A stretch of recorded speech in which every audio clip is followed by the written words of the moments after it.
ठीक है निरंजन बेटा गवस्वक तुलसी क्षेत्र एवं तुलसी क्षेत्र सेवात्मक बर्तमान राज्य सारा हुई पड़ी जे मंदिर खोला प्रसंग नहीं एवं आम ओडिशार आराध्य देवता श्री श्री जगन्नाथ महाप्रभु मंदिर तेईस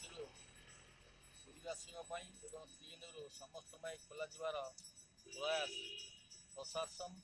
एवं मंदिर कर्तृपक्ष जारी रखिंट यही परिप्रेक्षी में बलदेव जी मंदिर खोला हबार निहाती आवश्यकता अच्छी तेणु ए प्रति सरकार नियम अनुसार जिलापा जिला प्रशासन दायित्व ने तेणु जिला प्रशासन को आम समस्ते अनुरोध करुचु यथा संभव ये जो बलदेव मंदिर को खोल जाऊ एवं लोक मानकर मनरे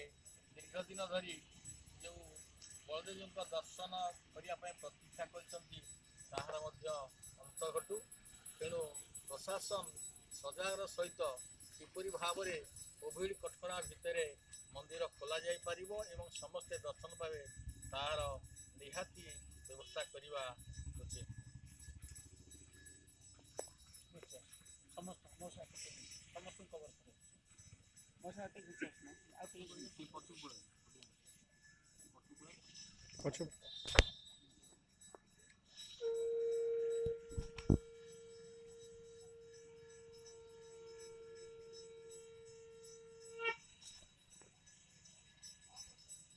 आज पवित्र धनु संक्रांति आम एठी बलदेवजू क्षेत्र में बसीचु राज्य जनशक्ति पार्टी सभापति मु एडवोकेट प्रदीप दास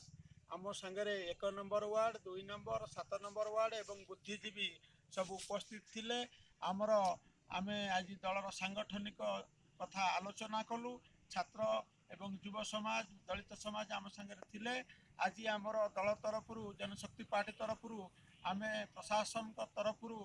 दाबी करुचु आमे मुख्यमंत्री महोदय को निवेदन करुचु केन्द्रापड़ार आराध्य बलदेव जीव तांको पीठरे आज भक्त समागम हो पारुनी तेणु भक्त मानक उद्देश्य रे तांकर द्वार उन्मुक्त करा जाऊ जेपरी पुरी आ लिंगराज क्षेत्र को से अग्राधिकार देइचंती बलदेव जी क्षेत्र को मध्य अग्राधिकार देवाकू आमे निवेदन करुचु माननीय मुख्यमंत्री महोदय को कारण बिजू बाबूंकर यह थिला हस्तमुदी माहौल केन्द्रापड़ा लोक बिजू बाबू को सब भल पाउथिले तेणु बलदेव जी को मध्य आमर आराध्य देवता एठिकार कोण अनुकूल समस्ते भल पाती ए बलदेव जी मंदिर पुनरुद्धार करा जाऊ भल रकम रे करा जाऊ एवं भक्त मान दर्शन उद्देश्य आपको खोलिया